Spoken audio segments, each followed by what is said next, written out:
একটা জায়গার উপর শরীরের এক একটা অংশের উপর এক একটা নাম করা হয়েছে, রাইট। অংশ প্লাস সিমটমস আছে, আচ্ছা অনেক কিছু সিমটমস মিলিয়ে তার আমরা কনফার্ম করি যে কী ধরনের আর্থ্রাইটিস আমাদের হয়েছে। খুব কমনলি আমরা যেটা দেখি হাঁটু ব্যথা।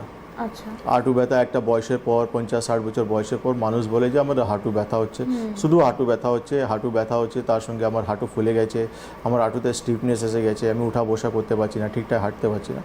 তো নর্মালি যখন আমরা এক্সরে করে দেখি সেখানে আমরা অস্টিওআর্থ্রাইটিস পাই। আচ্ছা, যেটার এক্সট্রিম ট্রিটমেন্টে মানুষ পৌঁছে যায় বোধহয় নি হ্যাঁ, রিপ্লেসমেন্ট। সেটা হচ্ছে যে এক্সট্রিম লেভেলে যখন চলে যায় বা 4 স্টেজে যখন চলে যায় তখন এটা রিপ্লেসমেন্টের পেশেন্টকে বলা হয়।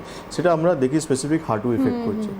এখন যখন আমরা দেখি মাল্টিপল জয়েন্ট ইফেক্ট হচ্ছে, মানে হাঁটু ইফেক্ট হচ্ছে, হাতে আঙুলগুলো ইফেক্ট হচ্ছে, রিস্ট হচ্ছে, এলবো হচ্ছে, শোল্ডার হচ্ছে আমার, তো সেখানে আমরা দেখতে পারি পেশেন্ট রুমেটা আর্থ্রাইটিস থেকে আক্রান্ত হচ্ছে। আচ্ছা এটা আরেক ধরনের আর্থ্রাইটিস আমরা দেখি, যেটা হচ্ছে রুমেটা আর্থ্রাইটিস।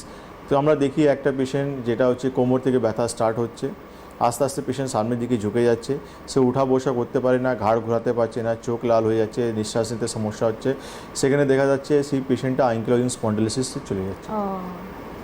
ফির আবার একটা পেশেন্ট আমরা দেখছি যেখানে পেশেন্ট আমাদেরকে বলছে আমাদের পায়ে যে বড় আঙুল রয়েছে সেখানে আমার কিন্তু সোয়েলিং হয়ে গেছে, লাল হয়ে গেছে, প্রচুর পেন হচ্ছে আমাদের। তার হিস্ট্রি রয়েছে ইউরিক অ্যাসিডে, আচ্ছা তার প্রচুর ইউরিক অ্যাসিড ফ্লাকচুয়েট করছিল স্যার। আস্তে আস্তে দেখা গেল যে সেখানে ইউরিক অ্যাসিড ক্রিস্টাল সেখানে কিন্তু জমে গেছে, আর আলটিমেটলি সে গাউটি আর্থ্রাইটিসে আক্রান্ত হয়ে গেছে। তো এই ধরনের কিন্তু একটা লং একটা মানে আর্থ্রাইটিসের লিস্ট রয়েছে, যেখানে কিন্তু আপনাকে দেখতে হবে, কনফার্ম করতে হবে যে কী ধরনের আপনার আর্থ্রাইটিস হচ্ছে। কেন কি ব্যথা হলেই ব্যথা ওষুধ খাওয়া মানে হচ্ছে রোগটাকে বাড়ানো। একদম, এখান থেকে তো আরো বুঝতে